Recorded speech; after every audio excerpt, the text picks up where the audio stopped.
Hello everybody and welcome back to the channel. This is Dan and we are going to be doing a review of the Victrix Pro Fs from Victrix.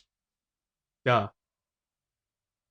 I know that some of you guys have been requesting that I review this stick, and since the last two arcade stick reviews I've done have been more of the premium type of arcade stick, I decided that I would go ahead and drop some moolah on this thing and grab a Pro FS for the PlayStation 4 and give this thing a run through and see how it functions, how it plays, and how it performs. But before we get into all of that, I'm going to be doing what I normally do and shill my own merch. We have this new guy right here, the electric t-shirt, the MK Cross Tekken t-shirt, I guess you could say. They're limited edition right now. They'll be up for probably a couple more weeks, so you can go ahead and buy them. It's a really cool shirt. It was the artwork was designed by my buddy Deebs Nuts. You can see his Twitter right here, and he's a great guy. He did the Do an Electric t-shirt, and he's done some artwork for me in the past. He's a great guy, so go check him out. And yeah, with that, there's other t-shirts, like I said, the Do an Electric and some other stuff you can find on the merch store. Link's going to be down in the description. I think it's also going to be up on the screen. So go ahead and get you one. All right. And with that, we're going to roll the intro.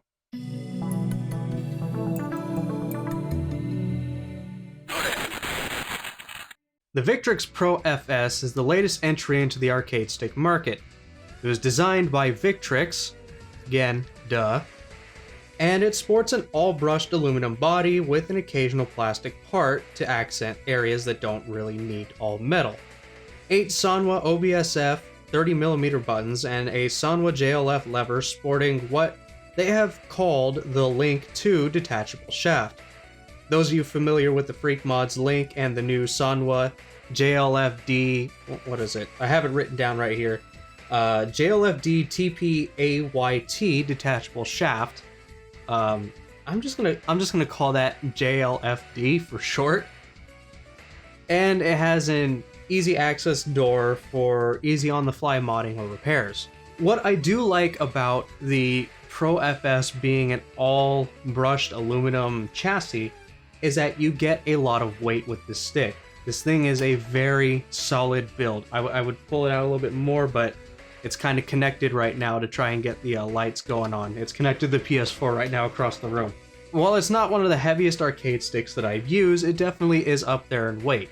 So you get speed and weight, and I really do enjoy this stick on my lap.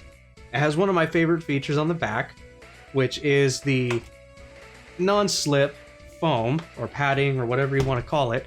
It's not the typical kind that you would find on other arcade sticks, but from what I've seen and what I've tested, it doesn't really slip out of my lap. The thing about brushed aluminum is that while it looks nice, it gets very fingerprinty. It gets very dirty really quickly, and you can probably see right there, especially like right there, that's just a lot of fingerprint and just oils that come off of your skin, especially right around here where your wrist is resting and your hand. You're gonna get a lot of sort of dirt and oils that are going to rub onto this, and it's kind of a pain in the ass to clean off.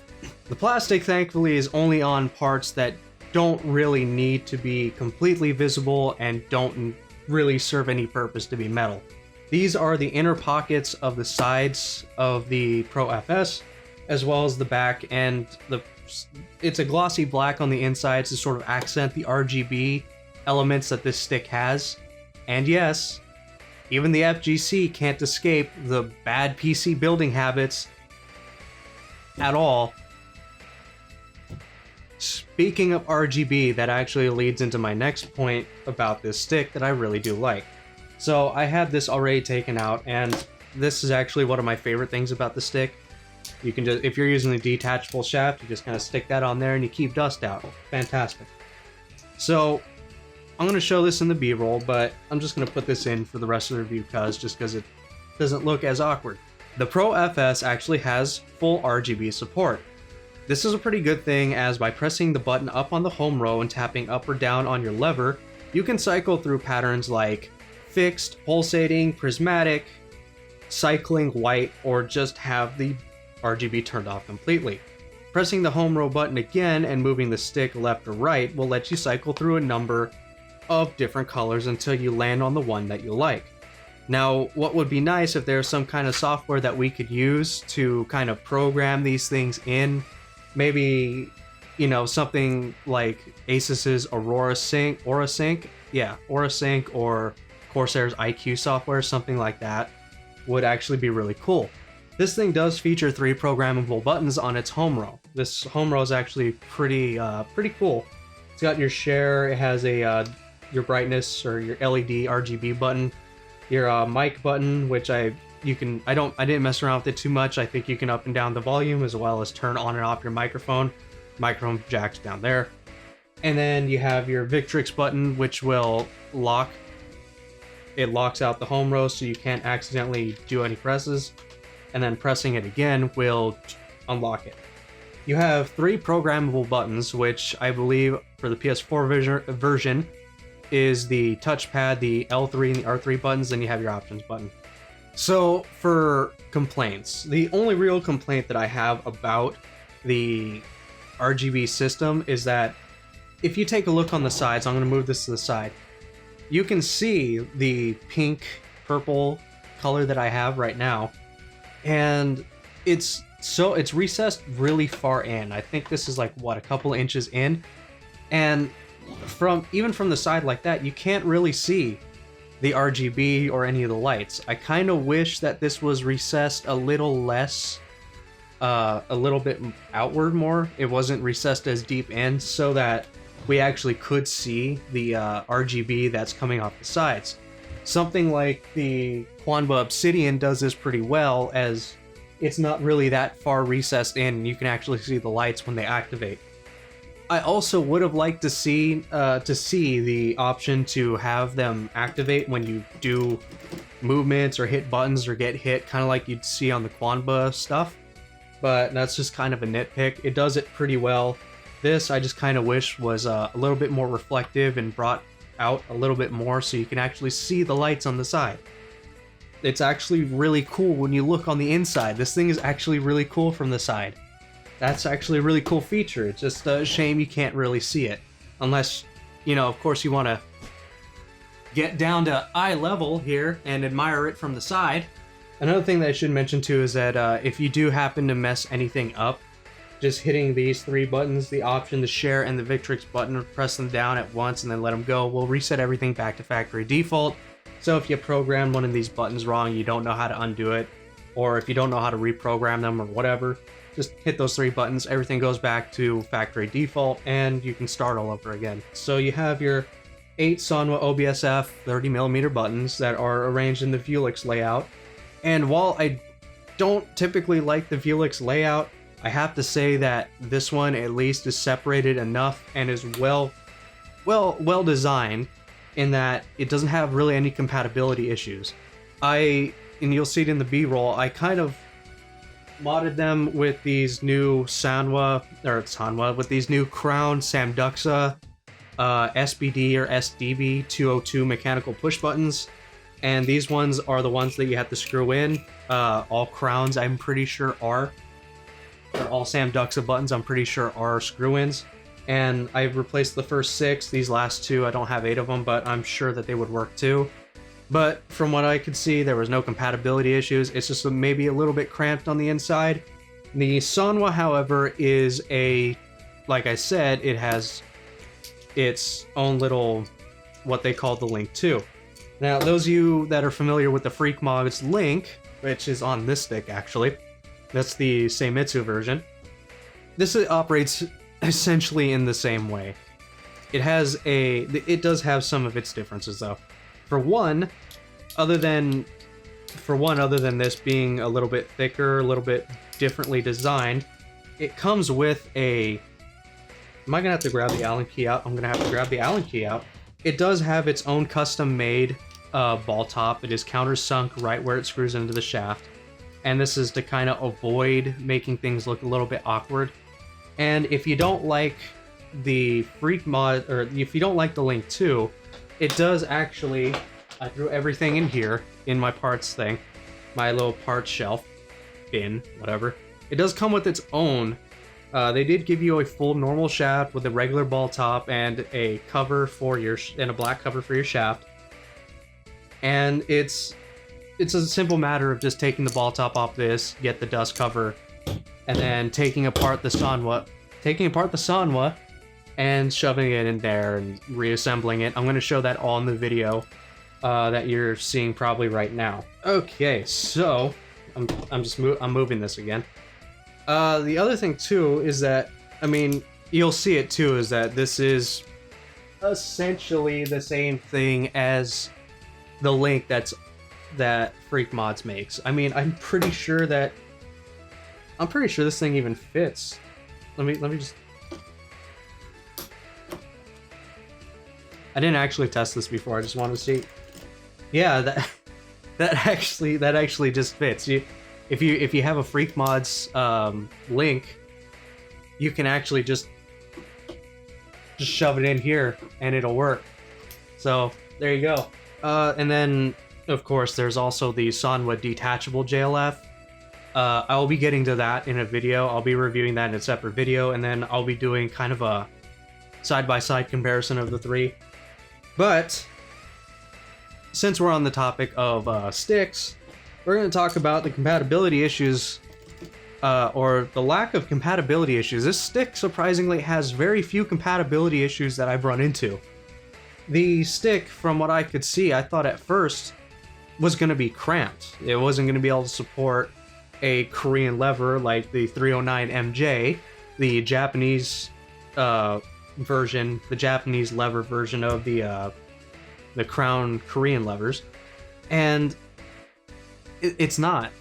You have to mount it sideways, but for the most part, it's actually fairly compatible, which surprised me. And before I move on to the modability, I just wanted to point this out really quick.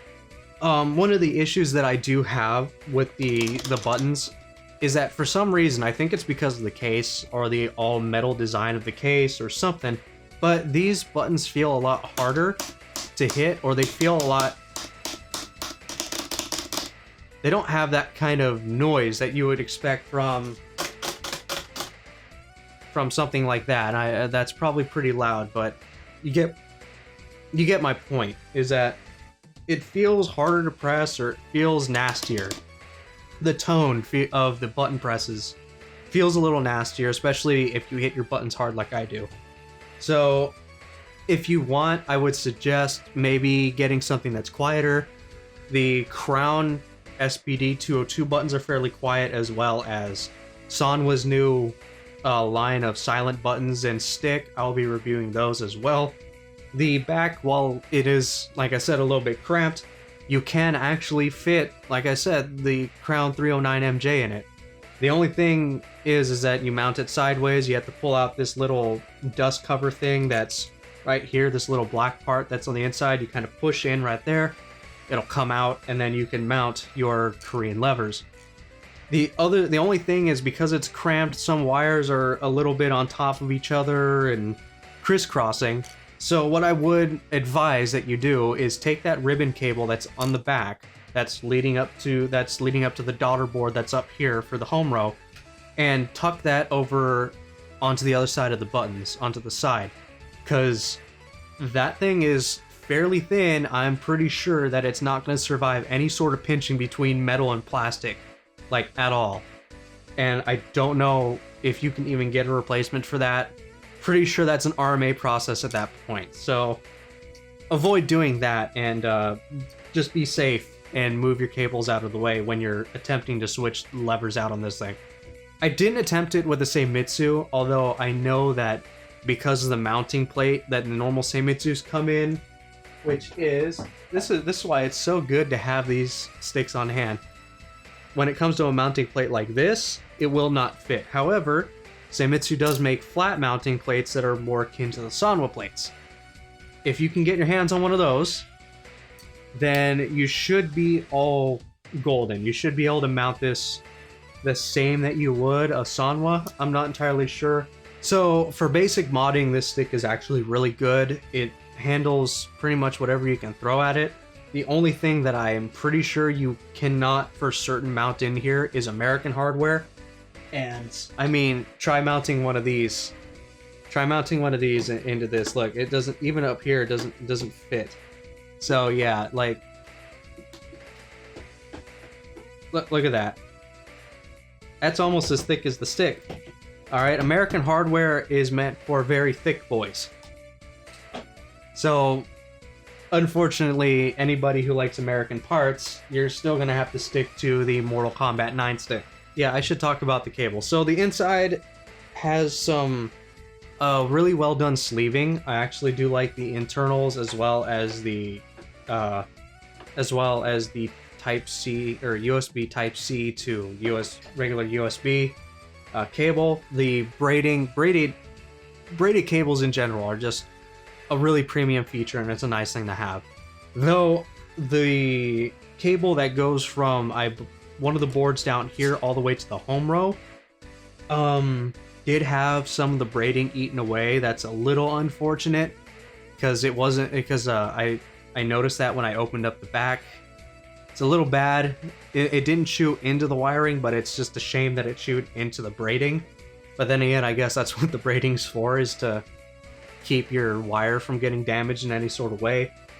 And it's minor, it's on the inside, but still it kind of sucks that happened. I'm actually very happy that they are using USB Type-C cables for this stick.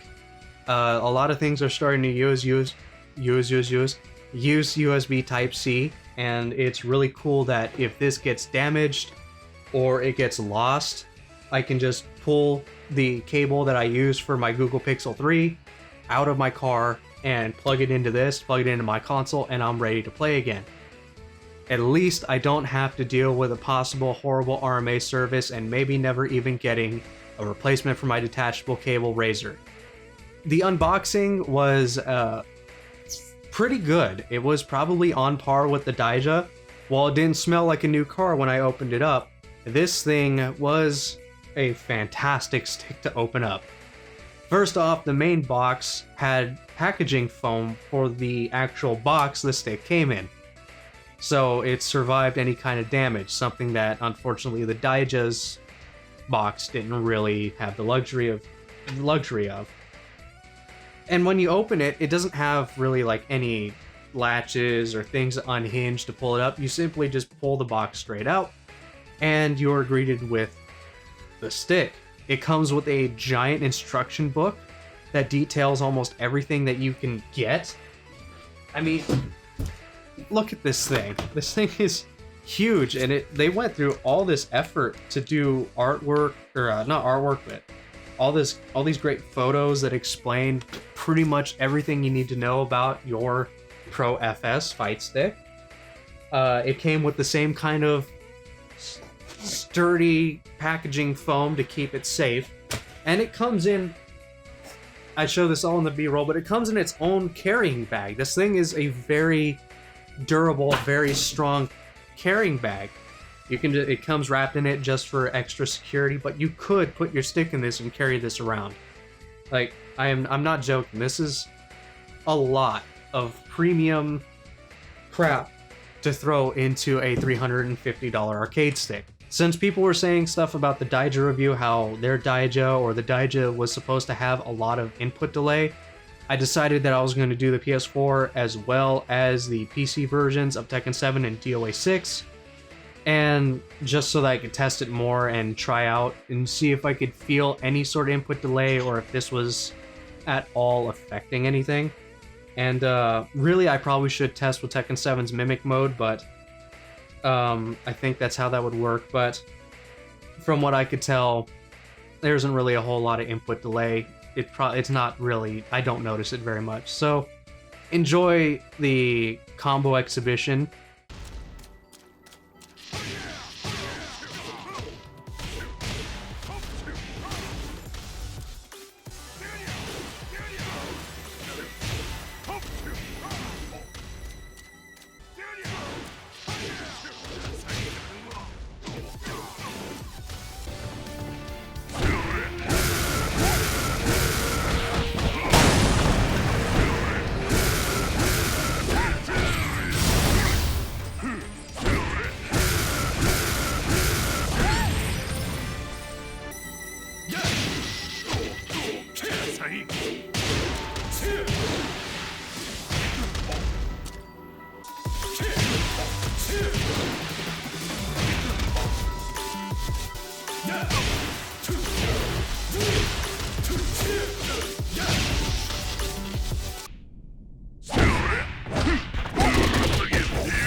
So the final thoughts on the Victrix Pro FS arcade stick is that it is kind of a hard to recommend buy for people who are just getting into fight sticks.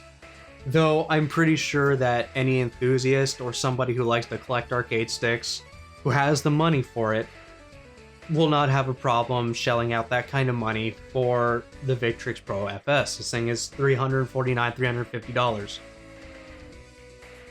So basically this thing is competing with the likes of Jason's Customs, other custom arcade stick builders, the Dragon, the Vulix, the Quanba Dragon, the Hori Vulix, and just any premium arcade stick on the market.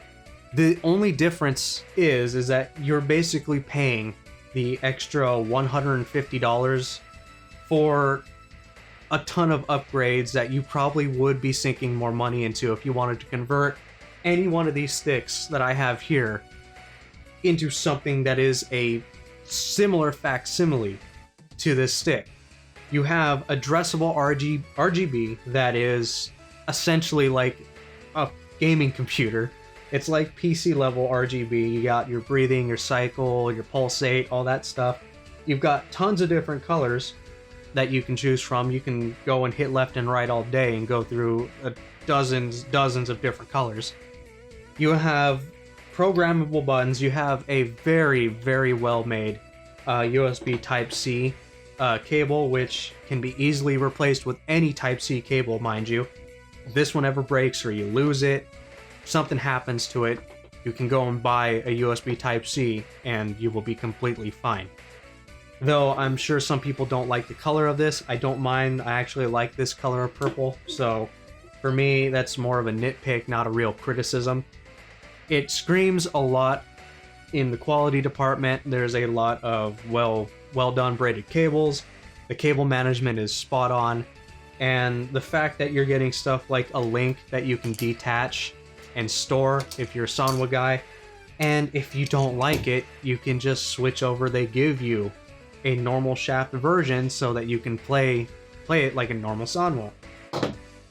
They give you a lot of extra little tools that you didn't need, like if I wanted to travel with this thing off, I don't have to deal with a lot of dust getting stuck in there. That's one problem that some Sanwas and most sticks like this have, is that stuff will get under there, under the dust washer, and it will get dirty, and hair and stuff will get under there, because mind you, that's a greasy little grommet that's right there. It's a dirt attractor. So it's a really good stick that if you really, really want to buy it, go ahead and buy it, because you are paying for the features. You're paying for the features that any one of these arcade sticks in the back, you would be paying a lot of money for it to begin with. Now, it doesn't come with the things like a Brook UFB and multi-console support. This thing's a PS3, PS4, and PC stick. So you have to deal with that. They also have an Xbox One version, but as far as I can tell, for me, it was worth it. I am glad that I put down the money for it. I bought it, and I'm happy with my purchase. It's a good stick, and it's something that I'll probably be taking around to tournaments when I come for EVO 2019. I'll probably be bringing this as my main stick. And the one cool thing that I should mention is that if you actually do take this to events that Victrix is at, they will actually laser engrave it for you. So you can get whatever artwork you want laser engraved for free on the Victrix Pro Fs, which is actually really cool. So if you're going to anything like, I believe they're at Combo Breaker, if they're going, I believe they're going to be at CEO, whenever that is. They're most definitely going to be at EVO this year. And I am going to get it I'm just going to get it tatted up, is how I'm going to put it. Anyway, that is it for the video. If you liked it, like it. If you disliked it, you know what to do. Get subscribed, comment down below what you want to see reviewed. Do you want to see parts, more sticks? I'm going to try getting in, I've been saying this for a long time, but I'm going to try and get more into controllers, like actual pads to review. And yeah, that's pretty much it for the video. I'm going to try and get a bunch more done and have those uploaded throughout the next couple months leading up to EVO. So I do have a lot of parts that are coming in or have come in that I need to get to reviewing. So with that being said, thank you for watching, and I am going to roll those end credits. End card, whatever. Shut up. I don't care.